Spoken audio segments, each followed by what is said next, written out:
They say desperation smells like cheap coffee and stale rain. For 23-year-old waitress Cassidy Miller, it tasted like salt tears in a greasy spoon diner at 2 a.m. She thought she was alone when she whispered the words that would shatter her life. I need a husband by tomorrow, or I lose everything. She didn't know who was sitting in the booth directly behind her. She didn't know that the man listening wasn't a savior, but a king among wolves. And she certainly didn't know that by the time the sun came up. She'd be wearing the ring of the most dangerous man in Chicago.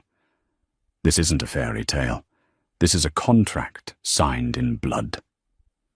The neon sign of Jerry's all-night diner flickered with a rhythmic, dying buzz that seemed to match the pounding headache behind Cass Miller's eyes. It was 2:14 a.m. on a Tuesday. The rain outside was relentless, turning the Chicago streets into rivers of oil and grit. But inside, the air was stagnant, smelling of burnt bacon and floor cleaner. Cass wiped down the counter for the 10th time that hour, her movements mechanical. Her uniform, a pastel pink that had long since faded to a depressing grey, hung loosely on her frame. She hadn't eaten a real meal in 2 days, every spare dollar funneling into the legal fund that was currently sitting at a pathetic balance of $400. "Hey, Cass, you good?" Jerry, the owner, a man whose grease stains had grease stains, leaned out of the kitchen window. He was a good man, but he paid minimum wage and looked the other way when the local gangs came in to collect their protection fees. "I'm fine, Jerry. Just tired." Cass lied, forcing a smile that didn't reach her eyes. "Last customer is in booth 4. Soon as he's gone, flip the sign." Cass glanced toward the back of the diner. Booth 4 was the one furthest from the door, shrouded in shadow because the overhead bulb had blown 3 weeks ago, and Jerry was too cheap to replace it. She could barely make out the figure sitting there. He had been there for an hour, nursing a single black coffee. He wore a heavy charcoal coat, the collar turned up, and he hadn't looked at his phone once. He was just staring. Not at her, but at the rain streaking the window. She grabbed the coffee pot and walked over. "Top off, sir." The man didn't jump. He didn't even flinch. He just slid his mug slightly to the right. "Please." His voice was a low rumble, like gravel shifting under tires. As she poured, she caught a glimpse of his hand. It was large, scarred across the knuckles, and on his pinky finger sat a heavy silver ring with an insignia she couldn't make out. He looked up then. His eyes were a startling, icy blue, cutting through the dim light like lasers. He had the kind of face that belonged on a magazine cover or a wanted poster, sharp jawline, stubble that looked intentional, and a hardness that made her breath hitch. "Thanks," he said, dismissing her with a nod. Cass retreated to the counter, her heart hammering for reasons she couldn't explain. She pulled her phone out of her apron. One missed call. Mrs. Gable, Department of Child Services. Her stomach dropped through the floor. She dialed the number, retreating to the small, cramped break area behind the pie display case. She knew Mrs. Gable wouldn't answer at 2 a.m., so she hit voicemail. But then she saw the text message that had come in 5 minutes ago. Hearing moved up. 9 a.m. tomorrow. Judge wants to see a stable home environment. If you are still single and living in that studio, Mia goes to foster care. This is final notice. The phone slipped from her fingers, clattering onto the linoleum. Cass sank to the floor, pulling her knees to her chest. Mia, her 6-year-old sister, the only good thing left in a world that had taken their parents in a car crash 6 months ago. The state argued that a 23-year-old waitress working double shifts in a studio apartment wasn't stable. They wanted a 2-parent household. They wanted income verification. They wanted a husband. A sob ripped through her throat before she could stop it. Then another. She buried her face in her apron, trying to stifle the sound. But the dam had broken. "I can't lose her," she whispered into the fabric, her voice cracking. "God, please, I need a miracle. I need a husband by tomorrow." It was a ridiculous, hysterical thing to say. A plea to a universe that had stopped listening years ago. She cried until her chest ached, the hopelessness settling over her like a heavy shroud. She wiped her eyes aggressively, sniffing, and stood up. She had to clean booth 4. She had to go home. She had to pack Mia's bags because tomorrow she was going to lose her. She walked out from behind the counter, composing her face into a mask of numbness. She grabbed the check pad and walked to booth 4. The man was still there, but he wasn't looking at the window anymore. He was looking directly at her. "Here's the check. Sir, we're closing in. Sit down." It wasn't a request. It was a command, delivered with such calm authority that Cass found herself sliding into the booth opposite him before her brain could protest. "Excuse me," she stammered, gripping her notepad. "Sir, I can't." "You need a husband by tomorrow," he said. He didn't ask. He stated it as a fact. Cass froze. The blood drained from her face. "You were listening. You weren't exactly whispering." "Tesoro," he replied, his accent thick and unplaceable. "And the walls in this dump are paper-thin." "That's none of your business," Cass snapped, standing up. "Pay your bill and leave." The man reached into his coat pocket. Cass flinched, expecting a gun. Instead, he pulled out a stack of $100 bills thick enough to choke a horse and dropped it on the table. Then, he placed a business card next to it. It was black, with nothing but a phone number embossed in gold. "Sit," he repeated, louder this time. She sat. "My name is Dominic Valenti," he said. The name hit her like a physical blow. Everyone in Chicago knew the name Valenti. It was usually followed by words like racketeering, indictment, or suspected arson.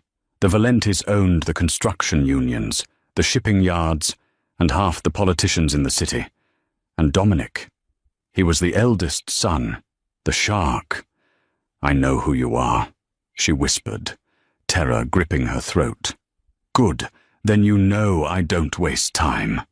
Dominic leaned forward, the shadows retreating from his face. "You have a problem. You need a husband to keep your sister. I have a problem. I need a wife to secure a trust fund that my grandfather locked away until my 35th birthday. Which is, coincidentally, tomorrow." Cass stared at him, her mouth slightly open. "You're joking." "Do I look like a man who tells jokes?" He didn't. He looked like a man who signed death warrants while eating breakfast. "I need a woman with no criminal record, no connections to my rivals, and enough desperation to not ask questions." Dominic continued, his eyes scanning her face, as if appraising a used car. "You check every box. You want to marry me?" Cass asked, her voice trembling. "A waitress." "I want a business arrangement," Dominic corrected. "We go to City Hall at 8 a.m. We sign the papers. You get the stable home you need for the judge. I'll buy a house in the suburbs or put it in your name.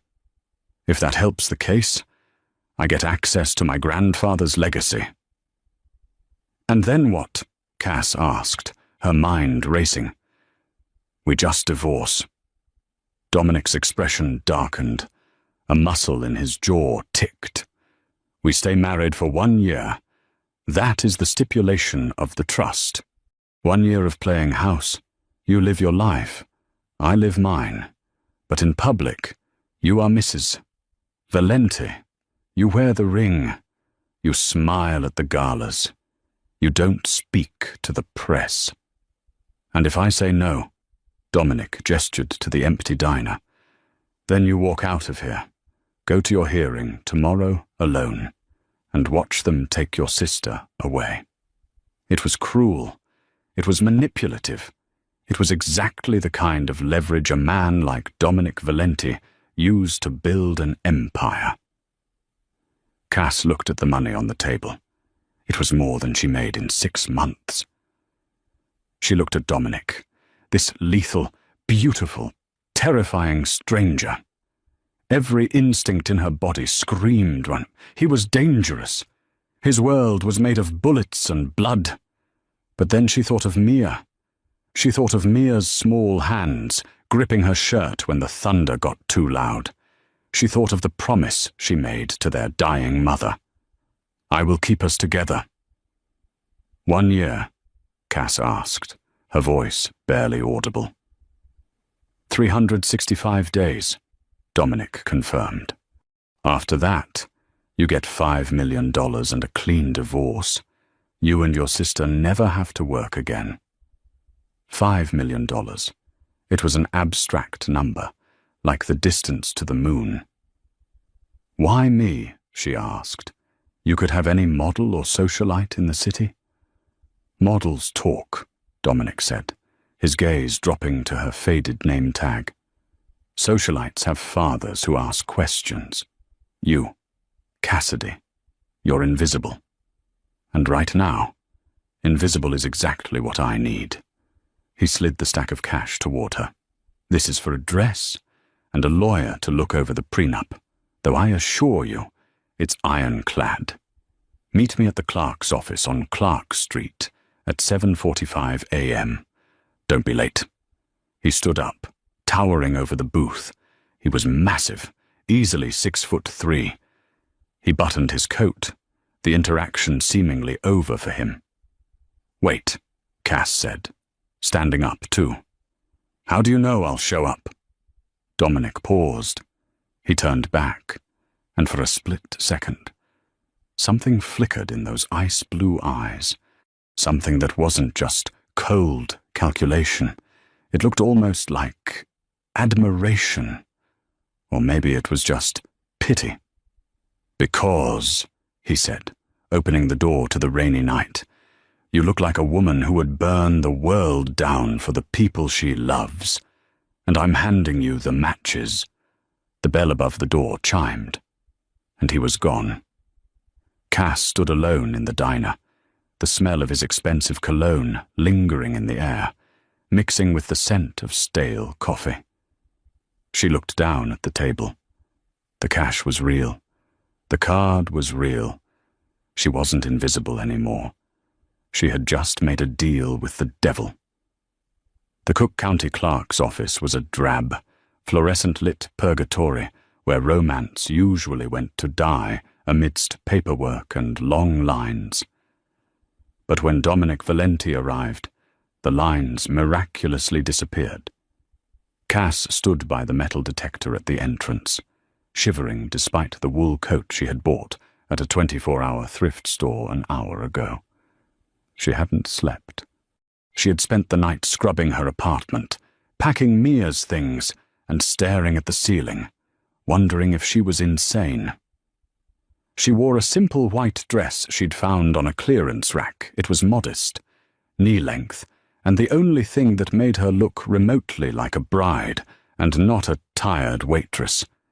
A black SUV, sleek and armored like a tank, pulled up to the curb. The driver, a man with a neck thick enough to stop a shovel, got out and opened the back door. Dominic stepped out. If he looked intimidating in a diner booth, he was devastating in daylight. He wore a 3-piece black suit that fit him like a second skin, tailored to emphasize the breadth of his shoulders. He wore sunglasses despite the overcast sky. He walked straight to her, ignoring the stares of passers-by. He didn't smile. He didn't offer a greeting. He simply looked her up and down, his gaze lingering for a fraction of a second on the simple dress. "You're here," he said. "I'm here," Cass replied, clutching her purse. "Did you mean what you said about the house? The judge needs to see it's handled." Dominic cut her off. He extended his arm. "Let's go." Taking his arm felt like touching a live wire. He was solid, warm, and smelled of sandalwood and danger. As they walked into the building, 2 security guards immediately stepped aside, nodding deferentially to Dominic. "Mr. Valenti, we have the judge waiting in the private chambers." "Private chambers," Cass whispered as they were ushered past a room full of waiting couples. "I don't wait in lines." "Cassidy," Dominic murmured, guiding her through a heavy oak door. The ceremony, if you could call it that, took 5 minutes. There were no vows of love, no poetry, just a grey-haired judge who looked nervous and kept wiping sweat from his forehead. "Do you, Dominic Santino Valenti, take this woman?" "I do." Dominic's voice was flat, devoid of emotion. "And do you, Cassidy Marie Miller?" Cass looked at Dominic. Up close, she could see a small scar above his left eyebrow. She wondered how he got it. She wondered if she was making the biggest mistake of her life. Then she thought of the foster care system. "I do," she said, her voice firm. Dominic turned to his bodyguard, who handed him a small velvet box. Dominic opened it, revealing a ring that made Cass gasp. It was a vintage diamond, easily 4 carats, set in platinum with intricate filigree. It looked like something stolen from a museum. He took her hand. His skin was rough against hers. He slid the ring onto her finger. It was slightly loose. "It belonged to my grandmother," he said quietly, only for her to hear. "Don't lose it." "I won't," she breathed. "I now pronounce you husband and wife," the judge said, stamping the paperwork with a heavy thud. "You may kiss the bride." Cass froze. They hadn't discussed this. Dominic turned to her. He removed his sunglasses, revealing those piercing eyes. He stepped closer, invading her personal space until she had to tilt her head back to look at him. "Make it look real," he whispered. He placed one hand on the small of her back, pulling her flush against him, and cupped her jaw with the other. His thumb grazed her lower lip, sending a jolt of electricity straight to her toes. Then he kissed her. It wasn't a chaste peck. It was possessive, demanding. His lips were firm and hot, moving against hers with a practiced intensity that made her knees buckle. For a terrifying second, Cass forgot about the contract, the money, and the danger. She just felt him. She melted into him, her hands instinctively clutching the lapels of his suit. He pulled away slowly, his eyes dark. He stared at her for a beat longer than necessary, his breathing slightly heavier. "Good," he said, putting his sunglasses back on. "Let's go get your sister." The drive to the courthouse for the custody hearing was silent. Cass sat in the back of the SUV, the leather seat softer than her bed. Dominic was on his phone, speaking in rapid-fire Italian. She caught words like shipment and Moretti, but she didn't dare ask. When they arrived at the family court, Mrs. Gable was waiting outside the courtroom, checking her watch with a smug expression. She looked up as Cass approached, ready to deliver bad news. Her jaw dropped when she saw who was walking beside Cass. Dominic Valenti walked with the swagger of a man who owned the pavement. He had his hand on Cass's lower back, a protective, claiming gesture. "Mrs. Gable," Cass said, trying to keep her voice steady. "This is my husband, Dominic." Mrs. Gable blinked rapidly. "Husband? Since when the file says you are single?" "As of this morning," Dominic interjected, his voice smooth as silk but sharp as a razor. He handed her the marriage certificate. "We've been keeping it private, but given the circumstances, we decided to make it official for Mia's sake." Mrs. Gable looked at the certificate, then at Dominic, then at the massive diamond on Cass's finger. She looked terrified. Everyone in the city knew not to cross a Valenti. "I see," Mrs. Gable stammered. "Well, Mr. Valenti, your reputation is complicated, but financial stability is a key factor. My wife and I have purchased a home in Lake Forest," Dominic said, signaling his bodyguard to hand over a folder. "Here is the deed. 5 bedrooms.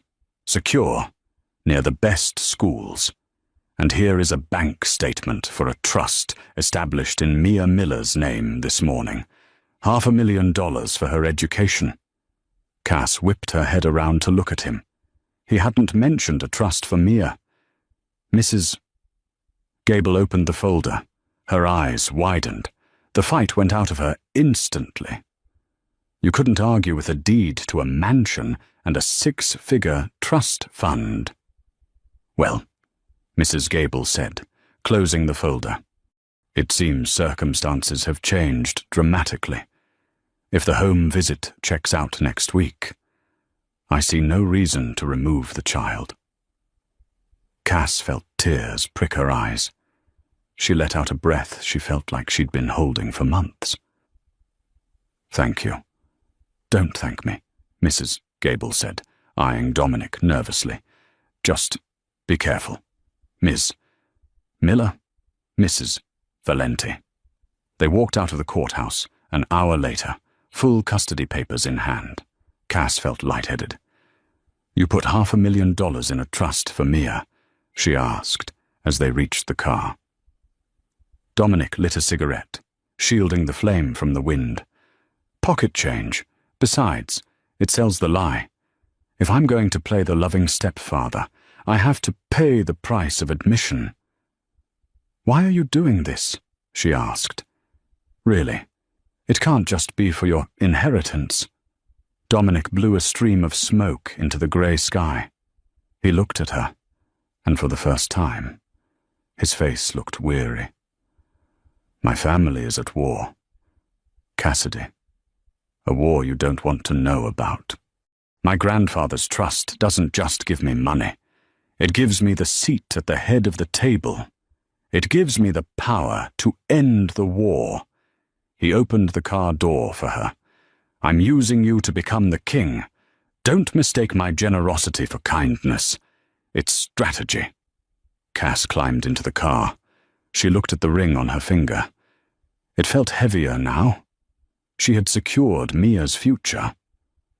But as the car pulled away, followed by 2 other black SUVs, she realized she had walked straight into a battlefield, and she was the newest pawn.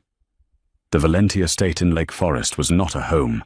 It was a fortress disguised as a French chateau, surrounded by 12-foot iron gates and patrolled by men who looked more like private military contractors than security guards. The mansion sat on 10 acres of manicured silence. For the first week, Cass felt like an intruder in her own life. She and Mia had been moved from their crumbling studio apartment into a suite of rooms that was larger than the entire diner where she used to work.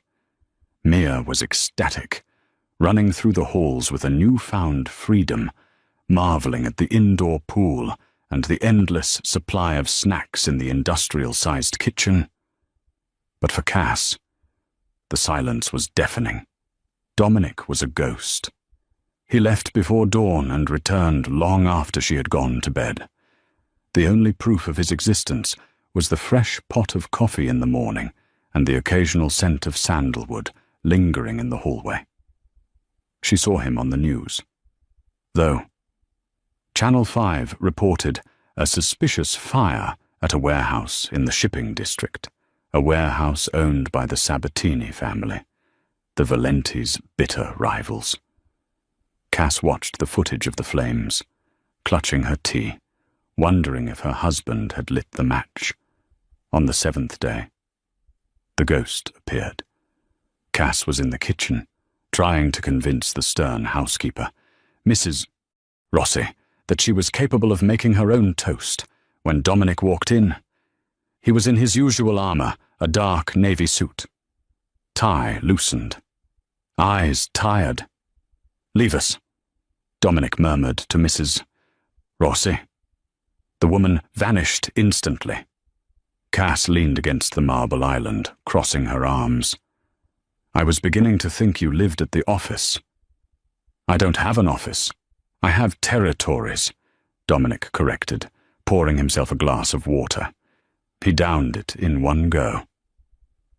"We have an event tonight. The annual Chicagoan Philanthropy Gala. It's mandatory." "Mandatory for whom?" "For us. For Mrs. Valenti." He set the glass down with a sharp clink. "The trust fund transfer was initiated, but the board of trustees is watching. They need to see the happy couple. They need to see that I am settled, domesticated, and not volatile." "Are you?" Cass asked, her voice quiet. "Volatile." Dominic looked at her. The air in the kitchen grew heavy. "I am what I need to be to keep us alive. A stylist will be here at noon. Be ready by 6. He turned to leave, but stopped at the door. "And Cassidy, wear the red dress they bring you. Black makes you look like a widow, and I don't plan on dying tonight." The stylist, a frantic woman named Chloe, descended upon the house with racks of clothing that cost more than Cass would earn in 10 lifetimes. But Dominic's instruction was clear. The red dress, it was a weapon made of silk, strapless, with a sweetheart neckline and a slit that ran dangerously high up her left thigh. The gown was a deep, blood-red crimson. When Cass looked in the mirror, she didn't recognize the woman staring back. Her hair was swept up in an elegant chignon, her lips painted a matching ruby red. She looked fierce. She looked expensive. She looked like she belonged to Dominic Valenti. When she descended the grand staircase at 6 o'clock, Dominic was waiting at the bottom. He was checking his watch, but he froze when he saw her. His hand dropped to his side. His eyes, usually so cold and calculating, darkened. He watched her every step, his gaze tracing the line of her throat, the curve of her waist. For a moment, the air between them crackled with something that wasn't just a business arrangement. It was raw, magnetic hunger. "Well?" Cass asked, her heart hammering against her ribs as she reached the bottom step. "Is it enough to fool the board?" Dominic stepped closer, the scent of his cologne enveloping her. He reached out, his fingers grazing her bare shoulder, sending a shiver down her spine. "You look dangerous, Tesoro," he whispered, his voice rough. "If we aren't careful, you'll start a war all on your own." The gala was held at the Art Institute of Chicago. The room was a sea of tuxedos and designer gowns, filled with the city's elite politicians, judges, CEOs, and the unspoken underworld kings who pulled their strings. When Dominic and Cass entered, the room went silent. It was a tangible drop in volume, heads turning, whispers igniting behind champagne flutes. Dominic placed a possessive hand on the small of her back, guiding her through the crowd like a shark parting a school of fish. "Smile," he murmured in her ear. "They're all waiting for a crack in the facade." Cass smiled until her cheeks hurt. She shook hands with senators who looked at Dominic with fear and at her with pity. She played the part. "Yes, we're so happy. Yes." The house is lovely. No, we haven't set a honeymoon date yet. Dominic is so busy. But the tension shifted when a man approached them near the ice sculpture. He was older than Dominic, with silver hair and a smile that didn't reach his reptilian eyes. He was flanked by two men who were clearly armed under their jackets. "Dominic," the man said, spreading his arms. "And the new bride, I must say, you work fast. I didn't even know you were dating." Dominic's grip on Cass's waist tightened, almost to the point of pain. "Lorenzo, I didn't think you'd show your face after the unfortunate electrical fire at your warehouse this week." Lorenzo Sabatini, the rival Don. Lorenzo laughed, a dry, rasping sound. "Insurance covers fires, Dominic, but it doesn't cover broken hearts." He turned his gaze to Cass, his eyes raking over her with unsettling familiarity. "You're a lovely thing, much too pretty for a butcher like a Valenti. Tell me, my dear, did he tell you about his first wife?" Cass froze. "First wife? Careful, Lorenzo," Dominic warned, his voice dropping to a lethal growl. "Oh, she doesn't know." Lorenzo feigned surprise. "She died in a car accident. Brakes failed, or were cut. Depends on who you ask. A tragic business. Dominic has a habit of losing the things he loves." Lorenzo stepped closer to Cass, invading her personal space. "If you ever get tired of living in a fortress, Mrs. Valenti, give me a call. I treat my possessions with much more care." Before Cass could react, Dominic moved. It was a blur of motion. He grabbed Lorenzo's wrist, twisting it subtly, but with enough force that Lorenzo winced. "Touch her again," Dominic whispered, loud enough for only them to hear. "And I will burn the rest of your city to the ground, with you inside it." He shoved Lorenzo back. The tension in the room spiked. Security guards started to move in. "Let's go," Dominic said, grabbing Cass's hand. He didn't wait for goodbyes. He dragged her toward the exit, his body radiating fury. "Dominic, wait!" Cass gasped as he pulled her out into the cool night air. "What did he mean? Your first wife. You never told me. Get in the car!" Dominic roared, shoving her into the waiting SUV. He climbed in after her, slamming the door. "Drive!" he barked at the driver. As the car peeled away from the curb, Cass turned to him, anger overriding her fear. "You lied to me. You said I was safe. You said this was just business. That man, he threatened me. And who was his wife? Was she murdered?" Dominic stared out the window. His jaw clenched so hard, a vein throbbed in his temple. "She wasn't murdered. Cassidy. She was collateral damage, just like you will be if you don't shut up and let me think." "I am not collateral damage," Cass yelled. "I am your wife, even if it's fake. I am the one wearing the target." "You think this is fake?" Dominic turned on her, his eyes blazing. "The paper is real. The ring is real. The target is real. Lorenzo wasn't flirting with you. Cassidy, he was marking you. He was telling me that he knows my weak point." "Me," Cass breathed. "I'm your weak point. We've known each other for a week." "It doesn't matter," Dominic said, his voice dropping, sounding suddenly exhausted. "You are a Valenti now. And in my world, that means you are hunted." Suddenly, the driver shouted, "Boss 2 bogies. Coming up fast on the rear. No plates." Dominic cursed. He reached under his seat and pulled out a submachine gun. "Get down," he shouted at Cass. And then the back window shattered. The sound of gunfire inside a closed vehicle was deafening. Cass screamed, throwing herself onto the floor of the SUV as glass rained down on her red dress.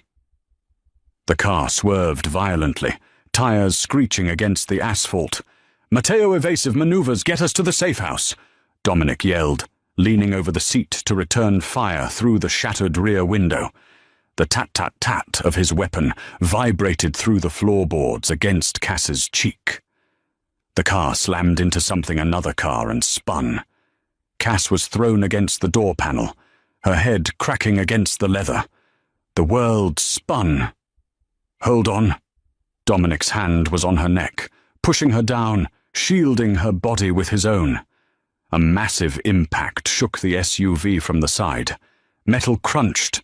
The car tilted, threatening to roll, before slamming back down onto 4 wheels. The engine roared as Matteo floored it, breaking through the blockade. "We're clear!" Matteo shouted from the front, his voice strained. "But the radiator is busted. We won't make it to the safe house." "Go to the old packing plant in the industrial sector," Dominic ordered. "It's closer. Kill the lights." The next 10 minutes were a blur of terror. Cass lay curled in a ball, her hands over her ears, praying. She thought of Mia. Oh God. Mia. Is she safe? "Mia," Cass gasped. "Dominic, the house." "Mia. The house is a fortress. Cassidy. She is safer there than anywhere else on Earth." "We drew the fire. They wanted us," Dominic said, though his voice was tight with pain. The car skidded to a halt inside a dark, abandoned warehouse. The engine died with a sputtering cough. "Out, now!" Dominic commanded. He opened the door and pulled Cass out. Her legs were shaking so badly she couldn't stand. He scooped her up into his arms, bridal style. "I can walk," she protested weakly. "No, you can't." He carried her up a rusted metal staircase to a small office overlooking the factory floor. Matteo stayed below, guarding the entrance with an assault rifle. Dominic kicked the door open and set her down on a dusty leather couch. The room was dark, lit only by the moonlight filtering through the grimy windows. "Are you hurt?" Dominic asked, his hands roaming over her arms, checking for blood. "Did any glass cut you?" "I'm fine," Cass said, her teeth chattering. I'm fine." She looked at him. In the moonlight, his face was pale, and then she saw it, the dark stain spreading across the white dress shirt under his tuxedo jacket. "Dominic," she whispered, "you're bleeding." He looked down at his side. "It's just a graze, a ricochet." "Sit down," she ordered, the panic giving way to adrenaline. She had been a waitress for 6 years. She was used to fixing things, cleaning messes. "Let me see." Dominic hesitated, then sank into the desk chair with a groan. "There's a first aid kit in the bottom drawer." Cass scrambled to get it. She knelt between his legs, her red dress pooling on the dirty floor. She unbuttoned his vest and shirt, pushing the fabric aside. It was more than a graze. A bullet had torn a jagged line across his ribs. It was bleeding sluggishly, but deep. "This needs stitches," she said, her hands trembling slightly as she opened the alcohol wipes. "Do it." Dominic gritted out. "There's a suture kit in the box. I'm a waitress. Dominic, not a surgeon. You have steady hands. I saw you pouring coffee at 3 a.m. Just clean it and sew it, unless you want me to bleed out." Cass swallowed hard. She cleaned the wound, apologizing every time he hissed in pain. She threaded the needle. "Talk to me," she said, trying to distract herself as she pierced his skin. "Tell me why they hate you. Tell me why Lorenzo said you killed your wife." Dominic gripped the arms of the chair, his knuckles white. He didn't answer until she was halfway done. "Her name was Eleanor," he said, his voice strained. "She was sweet, innocent, like you. I thought I could keep the business separate from the marriage. I was arrogant. Lorenzo Sabatini rigged her car. He wanted to send a message to my father. The message was, 'You are not untouchable.'" Cass tied off the last stitch and snipped the thread. She looked up at him. His face was slick with sweat. His eyes closed. "So you built the walls," she said softly. "You became the shark to make sure no one could ever hurt you again." Dominic opened his eyes. They were blue fire. "No, I became the shark so I could kill them all. Every single person who had a hand in it. Lorenzo is the last one left." He reached out, his hand cupping her cheek. His thumb brushed away a smudge of dirt. "I didn't want this, Cassidy. I didn't want another wife. I didn't want to drag another innocent woman into this hell. But my grandfather's trusted controls the commission. If I don't get that seat, Lorenzo takes over the city. And if Lorenzo takes over, the streets run red with blood. I married you to save Chicago." "You married me to save yourself," Cass whispered. "Maybe," he admitted. His gaze dropped to her lips. The adrenaline was fading, replaced by something heavier, hotter. They were alone in the dark, the smell of gunpowder and blood in the air. He was shirtless, wounded, dangerous. She was in a ruined ball gown. "You should be afraid of me," Dominic murmured, leaning closer. "I am," Cass said. But she didn't pull away. He kissed her. This time, there was no audience. There were no cameras. It was desperate and raw, tasting of copper and fear. Cass's hands found their way into his hair, pulling him closer. For a moment, she forgot the contract. She forgot that he was a criminal kingpin. She just wanted to feel alive, and he was the most alive thing she had ever touched. Dominic groaned low in his throat, pulling her onto his lap, mindful of his wound. His hand slid up her thigh, gripping the silk of her dress. Suddenly, he stopped. He pulled back, breathing hard, his forehead resting against hers. "No," he rasped. "No, I can't." "Dominic, I promised you," he said, his voice jagged. "A business arrangement. If we do this, if we cross this line, I won't be able to let you go in a year. And you need to go. You need to be free of me." He gently lifted her off his lap and buttoned his ruined shirt. "Get some sleep. Cassidy." "We move at dawn." Cass curled up on the couch, watching him keep watch by the window. She realized then that the danger wasn't just the bullets. The danger was that she was falling in love with a man who was convinced he was too broken to be loved. The weeks following the gala were a blur of tension. Dominic moved Cass and Mia to an even more secure location, a penthouse in the city with bulletproof glass and private elevators. He doubled the security detail. Life returned to a strange, strained routine. Dominic was working 18-hour days, dismantling Lorenzo's operation piece by piece. He was ruthless, efficient, and distant. He avoided being alone with Cass, clearly terrified of what had almost happened in the warehouse. But the threat was closer than they thought. It was a Tuesday afternoon. Cass was helping Mia with a drawing at the kitchen table. Mia was drawing their castle. "Why did you draw the angry man?" Mia, Cass asked, pointing to a figure in the corner of the paper, drawn in black crayon. "That's the man who watches us," Mia said. Not looking up, Cass froze. "The security guard's Matteo?" "No." Mia shook her head. "The man who talks on the phone in the garage. He says bad words. He says Dominic is going to fall." Cass's blood ran cold. "Mia, who? Which man?" Mia pointed to the kitchen door. Just then, a man walked in.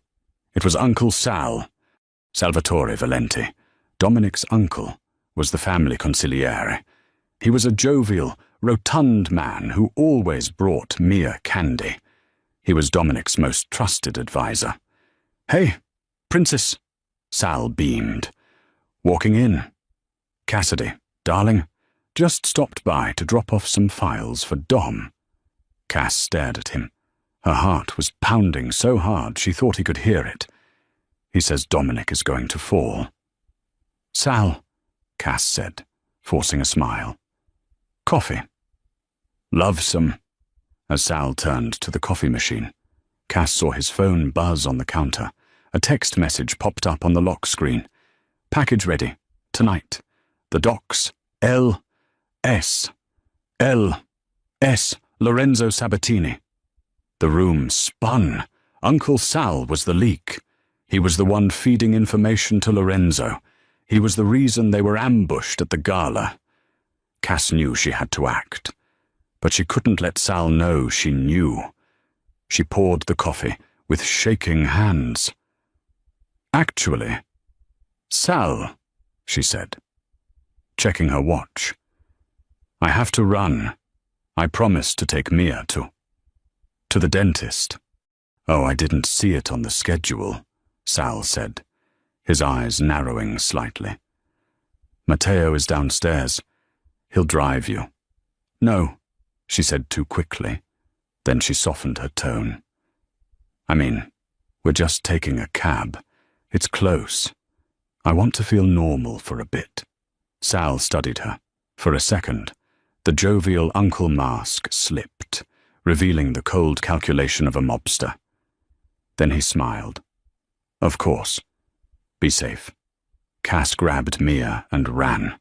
Once they were in the elevator, she called Dominic. Straight to voicemail. She called Matteo. Voicemail. She hailed a cab. "Where to, lady?" Cass's mind raced. She couldn't go to Dominic's office. Sal might have men there. She couldn't go back to the diner. She had to get Mia safe, then warn Dominic. The police station? No, the Valentis owned the police.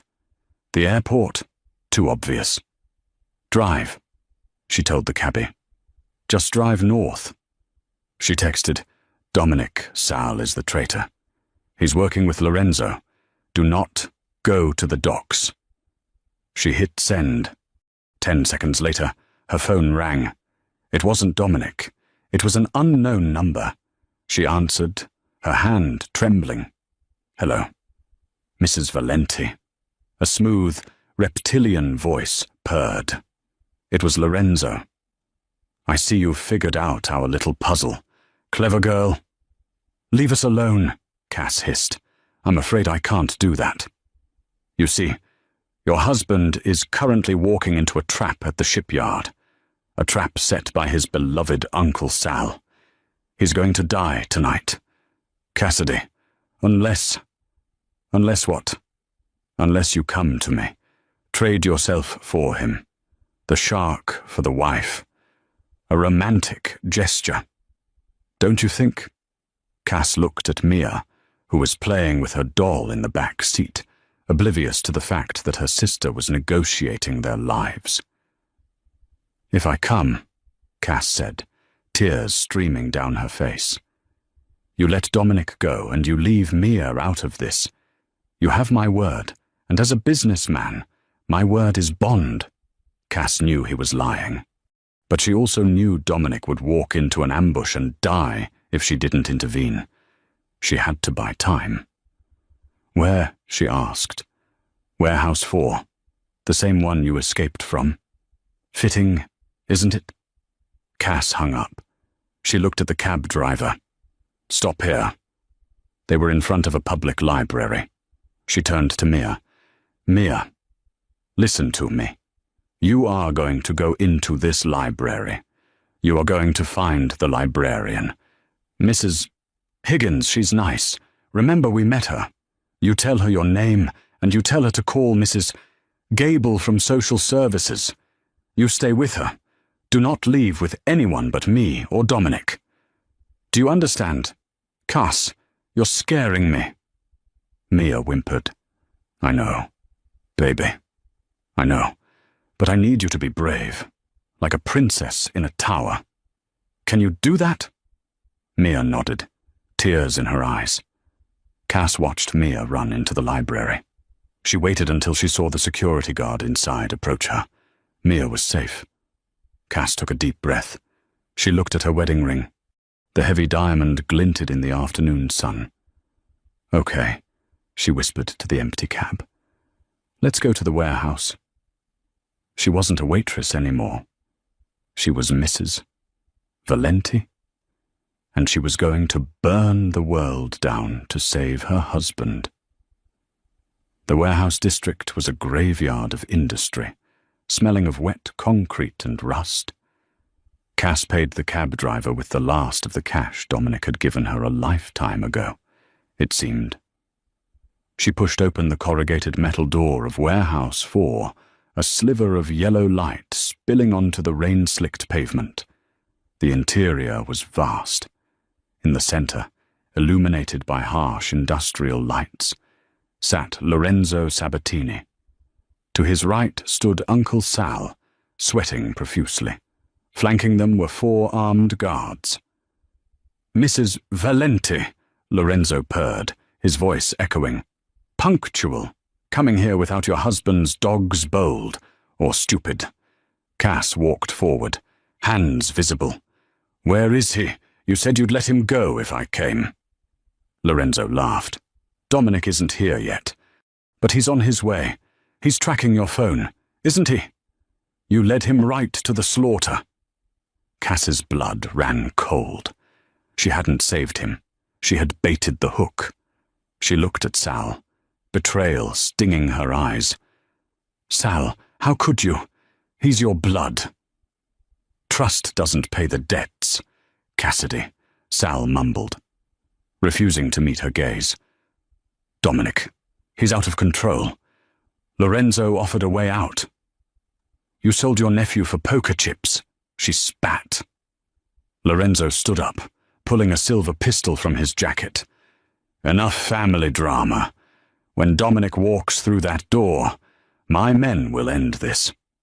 He stepped toward Cass, reaching out to touch her hair. "A shame to waste you. Maybe I'll keep you as a souvenir." "Don't touch her." The voice was low, lethal, and vibrated through the floorboards. The main bay door at the far end of the warehouse began to rise. Rain lashed against the concrete floor as the gap widened. Silhouetted against the stormy Chicago skyline stood Dominic Valenti. He was alone. No backup, just a man in a black trench coat. "Shoot him!" Sal screamed, his voice cracking. "Kill him now!" The 4 guards raised their rifles.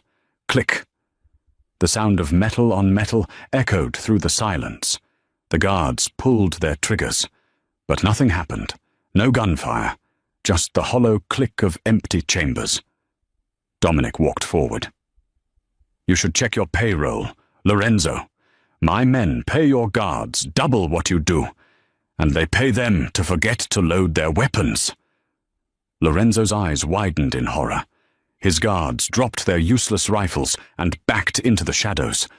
Bought and paid for. "Traitors!" Lorenzo screamed. He raised his silver pistol, the only loaded weapon left, and aimed it at Dominic. "No!" Cass screamed. She lunged at Lorenzo, grabbing his arm. Bang! The gun went off, the sound deafening. Cass felt a searing heat graze her arm, but she dug her nails into Lorenzo's wrist. He backhanded her, a brutal strike that sent her sprawling to the concrete. "Cassidy," Dominic roared, the sound tearing from his throat. Lorenzo leveled the gun at Cass. "Stay back.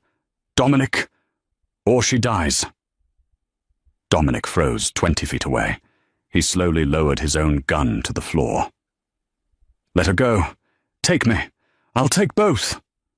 Lorenzo sneered. Cass looked at Dominic. He was ready to die for her. She saw a rusted pipe on the floor near her hand. She grabbed it and swung with all her might, smashing it into Lorenzo's shin. Bone crunched. Lorenzo howled, his aim faltering. That split second was all Dominic needed. He charged, tackling Lorenzo with the force of a freight train. They crashed into the table, the gun skittering away. Dominic pinned Lorenzo to the ground and rained down punches, brutal, efficient blows fueled by years of rage. This is for Eleanor, thud. This is for my father, thud. And this is for my wife. He landed a final blow that left Lorenzo unconscious. Dominic stood up, chest heaving, knuckles bloody. He turned to Sal. Uncle Sal had scrambled to pick up the silver pistol. He pointed it at Dominic with shaking hands. "Stay back. Dom, I had to do it." Dominic looked at his uncle with profound sadness. "You want respect? Sal, take it. Shoot me. Become the Don. But know this the moment you pull that trigger. You lose the only family you have left." Sal's hand shook violently. He looked at Dominic, then at the unconscious Lorenzo. With a sob, he dropped the gun and fell to his knees. "I'm sorry." "Dom?" Dominic walked over and placed a hand on his shoulder. "Matteo is outside. He will take you to the airport. You have a one-way ticket to Sicily. If you ever set foot in Chicago again, I will kill you myself." Sal nodded frantically and ran into the rain. Dominic rushed to Cass, falling to his knees to inspect her bleeding arm. "He shot you. God, Cassidy, I'm so sorry." "It's just a scratch." She winced. "Dominic, you came." "Sure. I would have burned the city down to find you," he choked out, pulling her into his arms. "Why did you risk it?" "Because," Cass whispered, looking into his eyes. "I need a husband by tomorrow, remember?"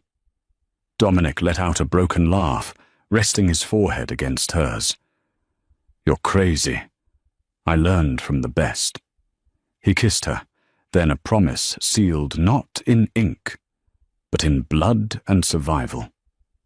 "Let's go home," Dominic whispered. "Let's go get Mia." The recovery took time. Not just the physical wounds. Cass's arm healed in a few weeks, leaving a thin white scar that she secretly liked because it proved she was a survivor. But the emotional ones, the power vacuum left by Lorenzo's disappearance. He was currently serving life in a maximum security prison after an anonymous tip about his operations led the FBI to his doorstep, meant Dominic was busy. But he was different now. The darkness that had clung to him like a second skin had lifted. He delegated more. He came home for dinner, 3 months after the warehouse incident. Cass sat in the garden of the Lake Forest estate. It was spring now. The flowers were blooming, and Mia was playing on the new swing set Dominic had built with his own hands, albeit while swearing in Italian the entire time. Cass watched her sister laugh, a sound that healed the cracks in her own heart. "Penny for your thoughts." Dominic walked onto the patio. He was holding 2 glasses of lemonade. He wasn't wearing a suit. He wore jeans and a white t-shirt. He looked younger, lighter. He handed her a glass and sat down next to her on the bench. "I was just thinking," Cass said, taking a sip, "about dates. Dates. Specifically, tomorrow's date." Dominic froze. He set his glass down. "Ah, right, tomorrow." Tomorrow marked exactly 365 days since they had met in the diner, since the contract was signed. "According to the prenuptial agreement," Dominic said, his voice turning formal, stiff. "Tomorrow is the dissolution date. The trust fund is fully vested in my name. The conditions have been met. You are free to go." Cass looked at him. He was staring at the grass, refusing to meet her eyes. His jaw was clenched. "And the money or?" she asked. "The 5 million. It's already in your account," he said. "Transferred this morning. Plus the deed to this house. It's yours." I'll move back to the city penthouse. You and Mia should stay here. It's better for her school." He stood up abruptly. "I should go. I have a meeting with the union reps." He turned to walk away. He was letting her go. He was honoring the deal, even though it was breaking him. She could see it in the slope of his shoulders. "Dominic Valenti," Cass shouted. He stopped, but didn't turn around. Cass stood up and walked over to him. She reached into her pocket and pulled out a folded piece of paper. The original contract, the one she had signed with trembling hands in his lawyer's office a year ago. She walked around to face him. He looked miserable. "You're firing me?" she asked. "I'm fulfilling the agreement," he rasped. "You wanted safety. You wanted money. You have it. You don't need a dangerous man in your life anymore. Cassidy, you deserve sunlight. Not shadows?" "You idiot," she said affectionately.